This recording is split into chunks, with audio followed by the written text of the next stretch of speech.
Good afternoon, everybody. Welcome to Wayfind Marketing Live, where we have made it our goal and our mission to make marketing easier. We know it's hard. There's a lot of moving pieces, and especially with the landscape that we're living in right now, a lot of uncertainty. It makes marketing your business even more challenging. So we're here to make that easier for you. I'm Steve Phipps, and I am the president of Wayfind Marketing, and I'm here with my co-host, Annie Laurie Walters. Hello. And Annie Laurie is a key part of our team. She works with us on content and strategy, and just a great person to have on our team. Oh, thanks, man. So, well, over the last few weeks, we're talking about one of my favorite topics. And that is strategy.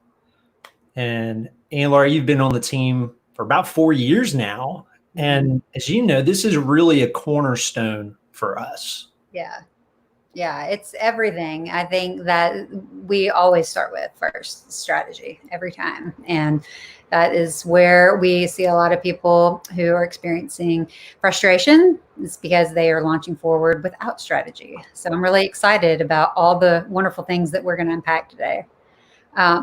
So why don't we just jump right in, because I know we have a whole lot to cover. Last week, we were talking about the buyer's journey and the different stages people go through before they're ready to buy, time and timing. This week, we are going to shift towards laying that foundation for tactics. So I know that you want to give us a brief overview before getting into all the details. So why don't you go ahead and give us that overview now? Absolutely. And I'll also mention that as we go through this is a multi-part series, and this is the third in this series talking about how to create a one-page marketing roadmap.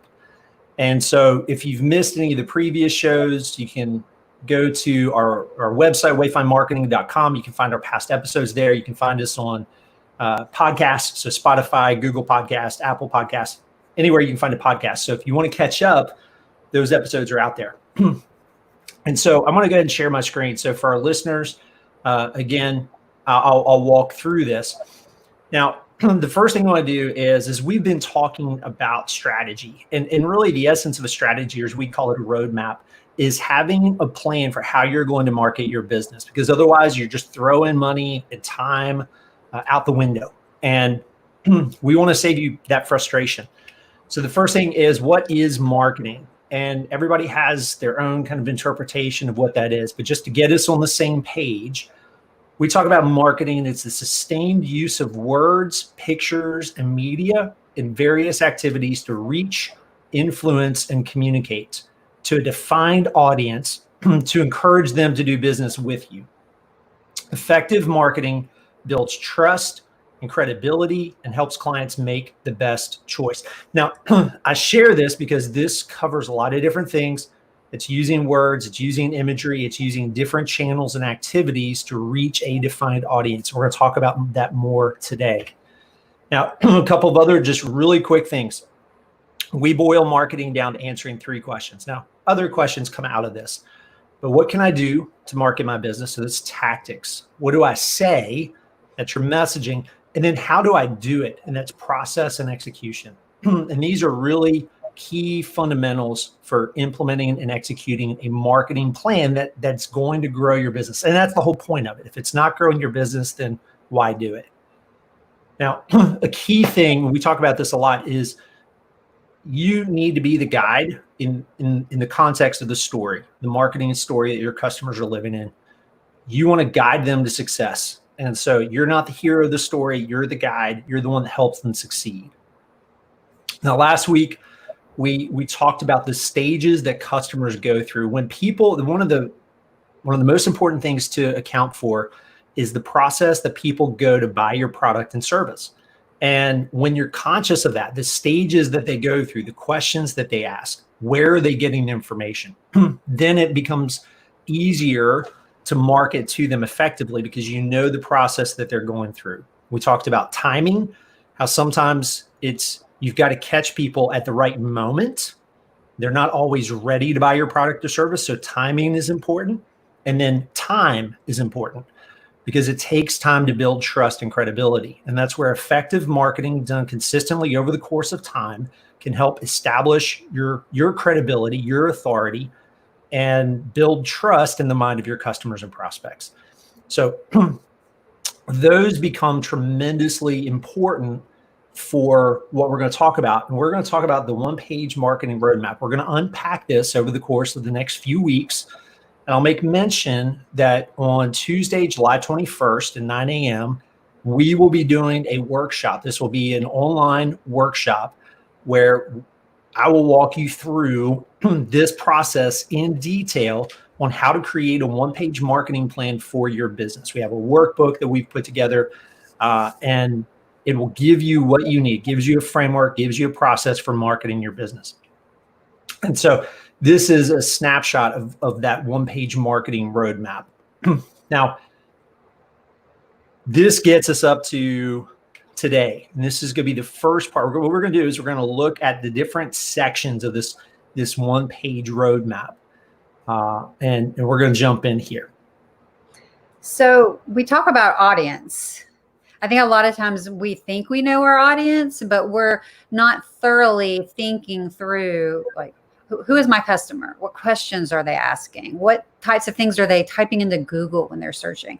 And so writing this out and really thoroughly defining personas is the first step in this process. Can you just start off with that and give us some tips on how to do that effectively? Yes, absolutely. Now, everything we're talking about today is the foundation. These are the things. And I'm wearing my shirt. It says base camp on it. And I'm wearing this shirt specifically because if you think about a base camp for a backpacking trip or some sort of an expedition, base camp is where you go back to get more supplies. That's where you can go back and recalibrate your plan if you've got to make adjustments. And so the things that we're talking about today, this is really your base camp, your foundation. And the first thing is, who is your customer? And Annie Laura, you're absolutely right that we've got to have a clear definition. Now, I've worked with hundreds of business owners, and a lot of times what I hear is, well, I know who my customer is. And usually that definition of who the ideal customer is, sometimes it's really fuzzy because there's not clarity. Right. Other times there is some clarity, but if it's not written down, then it's still not clear because there are details that you're most likely going to miss. So absolutely. And what we hear in this little box is, who's your primary customer? And that's thinking about, what are their demographics? Like, how do you describe your customer? What's their age range? Do you cater to men or women? Is it both? Is it, who is it you're targeting? Because that directly affects how you reach them. What's their job title? We do a lot of work with B2B and service-based companies. So where do they work? What's their job title? What does a day in their life look like? Where are they getting information as it relates to your services? If they're trying to find a solution to solve a problem, how are they searching for that information? Are they going to their friends? Are they searching online? If they are searching online, like you just mentioned a minute ago, what are the phrases and terms that they're searching for? Yeah. That's where I'll make a quick point too, back to the stages, the different stages of the buyer's journey. If they're in that initial stage of curiosity, they're asking different questions there than when they're at the next stage of enlightenment, where they're getting more detailed information. So it's absolutely important to know those things. So how many personas? Is there a magic number, or can you have too many? Is one enough? Does it depend on what you're selling? Yeah, it absolutely depends. The goal there is create a description of groups of customers. So for instance, we've worked with clients who are serving Fortune 500 companies. And in some cases, they might be serving someone in the C-suite. So a CMO, a CIO, CTO. In other cases, they're reaching to somebody in mid-management. And those are going to be two distinct roles, two distinct personas. And persona is the term that we use. Some people will use the term avatar. to describe who that customer is. Mhm. And in that regard, you might have one persona who is, say, the CIO. Mhm. Then you have another one who is the director or the manager of IT. And it's important to know the distinctives because the responsibilities and expectations of the CIO are going to be different than they are for the director or the manager of IT. Mhm. And in some cases, you have different personas because depending on what the buying process looks like, in particular for higher dollar services, it could be that you have multiple people involved in the buying process. If it's a decision by a committee, or if other people are being consulted, it's understanding who's involved in that process. What are their roles? And if you take even in a family scenario, it could be that the wife is doing a lot of the research and maybe gets feedback from her husband, but ultimately she's the decision maker. So in that particular case, the husband would be a persona as an influencer, but the wife is the decision maker. So Yeah, it's that's really helpful. So, what about updating these personas? Is there ever an appropriate time to update or change or revisit, or is this sort of a one and done exercise? I think this is something that's going to be updated less frequently than other parts of the strategy, because really your customer, once you have a good description of who your customer is, what's motivating them, what are their problem and pain points, that's not going to shift significantly unless you're introducing a new product or a new service. Or in some cases, if there's a pretty significant shift in the marketplace that is now changing roles, that's not going to adjust. You're not going to have to adjust that with a lot of frequency. It's good to go back, reference it. Maybe details might change. Maybe where they're going to get information might change, Right. but the overall description is going to stay pretty static once you've nailed it down. Okay, great. So once we do nail down these personas or these avatars, what's the next step? So at that point, what we want to do is we want to start thinking about what are your goals. And the reason I like to start with customers first is because that gives you an idea of who you're aiming for, what are the products and services that you're offering. And it's also worth noting, if you offer different products or different services or groups of products and services, maybe you serve people by industry or however you serve, whatever your business model looks like, you might have different personas for different product lines, different service lines. So that's another thing that'll affect that. And so the next step is you think about what are your goals. So you know who you're trying to reach. But now I like to think about goals in a couple of different ways. I like to think about goals in the short term, 90 days. What is it you're trying to do? What measurable outcome are you trying to achieve in the next 90 days? And that could be you're trying to get a certain number of emails on an email subscriber list. It could be that you are trying to generate 25 new clients, and that's going to result in a certain amount of revenue.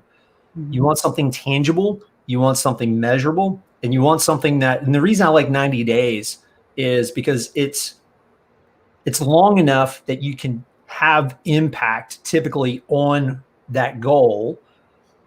And it's not so far away that it doesn't feel urgent. Because when we just set annual goals, well, that's 12 months away. So that doesn't always create a sense of urgency. And so that mindset thinking that I have is really based on books like the 12-week year, Michael Hyatt's planner, which is all based on a quarterly structure. So think about what is it you're trying to do in the next 90 days, but then also think about what are you trying to do in the next 12 months? What are your sales goals? Because what that means is on a quarterly basis, you want to look at and evaluate your goals, ultimately lining that up to whatever your 12-month goal is. Yeah, I like that you mentioned Michael Hyatt's Full Focus Planner. I got my hands on one of those this year for the first time, and it's really helpful to write it down. It makes a difference because you can have things in mind, but to write it down, and then the way that specific planner and it's structured in such a way that you carry those goals forward until they're completed. And but can you talk about just the importance of having this more structured and not letting the goals just remain nebulous, but like really firm written goals?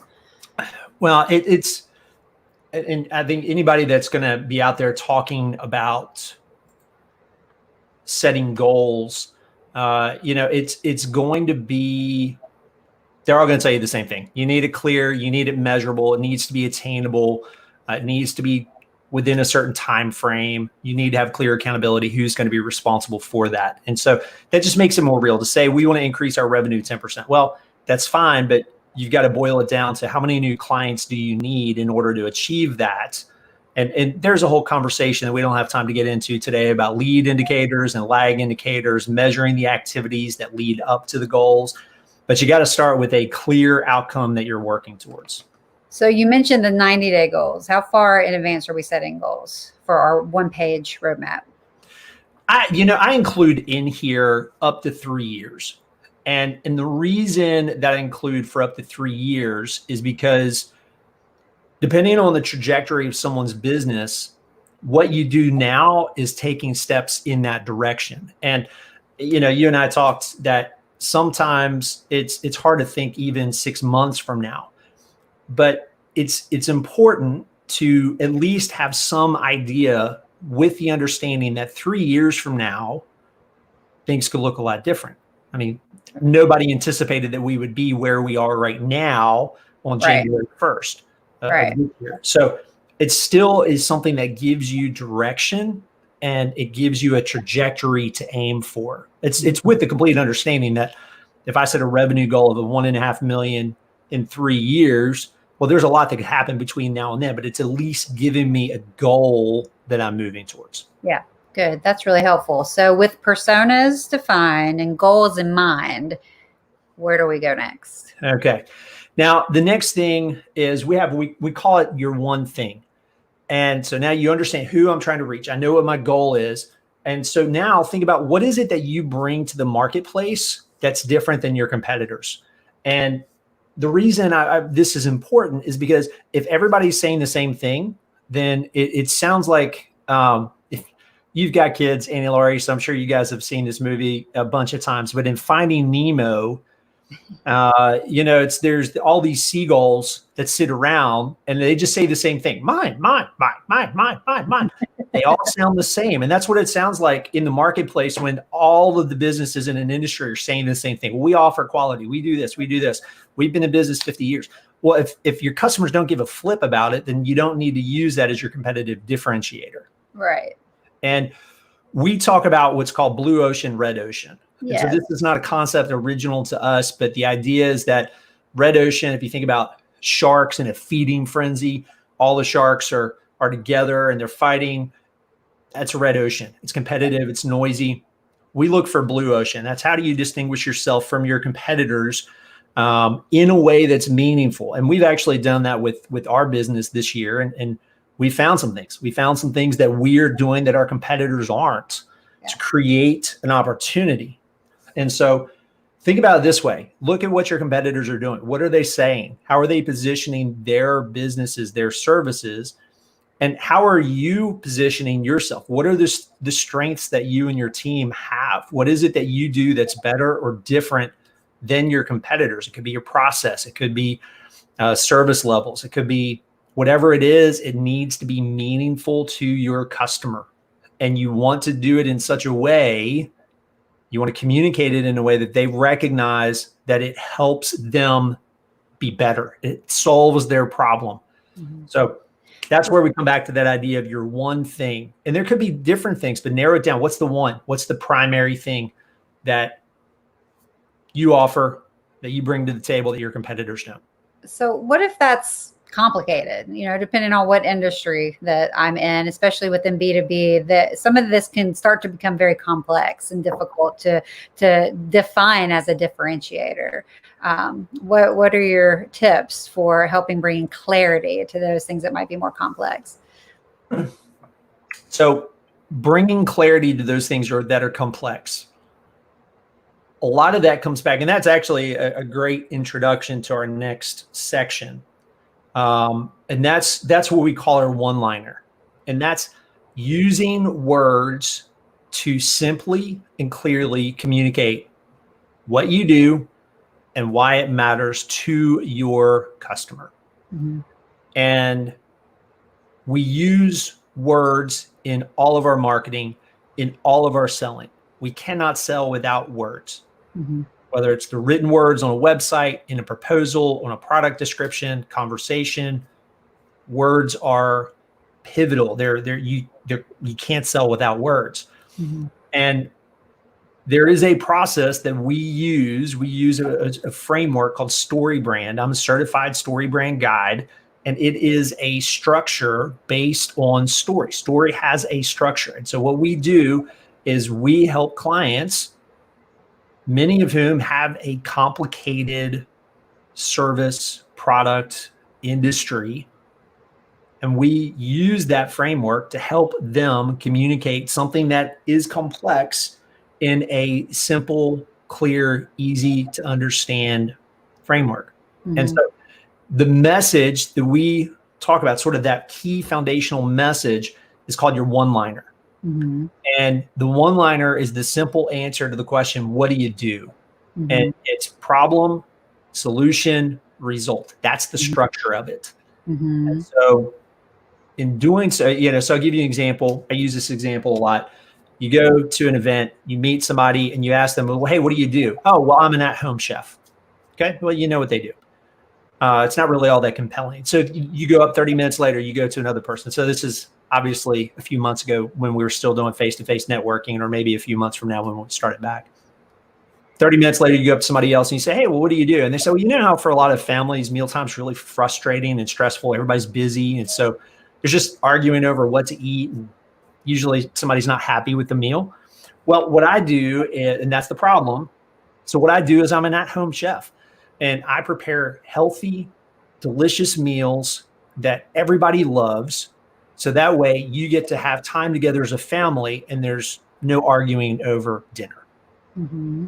And so that introduces story. It tells what the problem is, what you do is the solution, and then the results of that. And yeah, I'll make mention, you might have been about to say the same thing. We've talked about that more at length in one of our previous shows. Yes. And we'll make sure that's in the show notes so Yes. that so folks can go back and watch that. So when I'm writing the one-liner, how do the other parts that we've already discussed tie into that? You can't write your one-liner if you don't know what your customers want, if you don't know the problem that they're facing, how they feel about it. When you understand your customer, you understand what their problem is, what failure looks like if they don't solve the problem. What does success look like if they do? If you don't understand the solution that you provide and how it's distinct in a meaningful way, then you can't communicate value to your customers.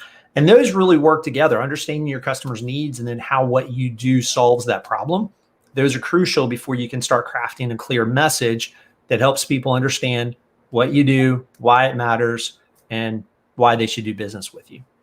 Well, this is a lot, and it is kind of drinking by the fire hose, but for anyone listening or watching, make sure that you make plans to come to our workshop, because we're going to really flesh this out in the workshop.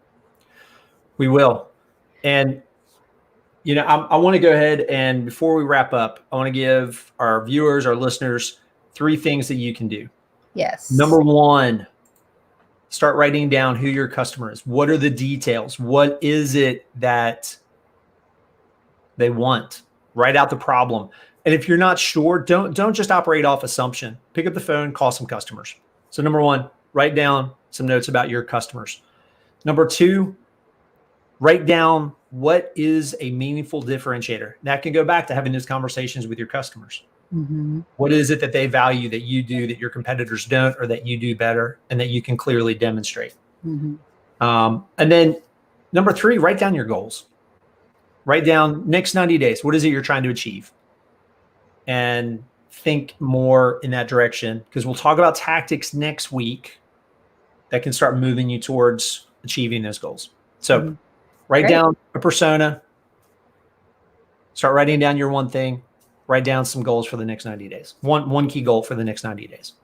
Awesome. Thanks, Steve. This is such valuable information. And I really think that we're getting into some good meat that can really help propel people forward.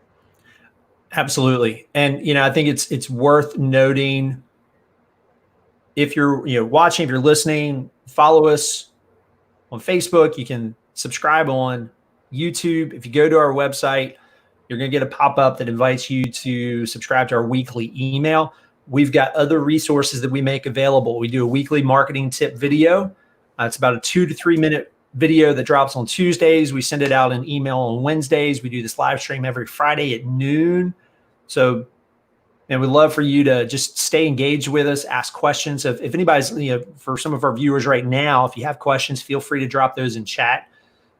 Jack, for whatever reason, the tool that we're using to do the stream is not letting me reply directly to LinkedIn. So Jack, good to see you. Thanks for joining us. The